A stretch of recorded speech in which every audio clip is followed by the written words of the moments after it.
Merry Christmas blessings and declaration. Step into this Christmas season knowing you have not just survived, you are being transformed. You have not just waited, you are walking into God's miracle. You are not just hoping, but receiving and thriving. Congratulations, you have victoriously overcame every challenges of this year.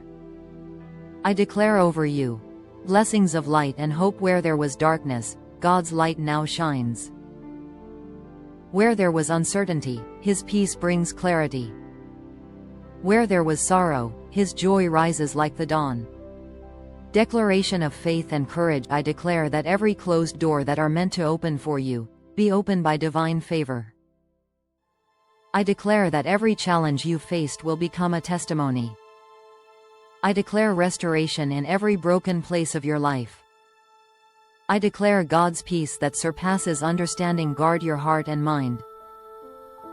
I declare that your dreams, rooted in hope, will awaken and flourish. I declare that no fear will define your path, no past mistakes, setback or failure will steal your purpose and blessings. No delay will hinder your breakthrough, no storm will overpower the peace God has given you. This Christmas, may your heart find rest in God's presence, may your spirit rise in joy, and may your life overflow with love, hope, and divine favor. Merry Christmas. Receive every blessing, breakthrough, joy, peace, and triumph. God's goodness is yours today and always. If you're interested in emotional wellness and building emotional resilience, you're welcome to subscribe to this channel. On your notification button, share,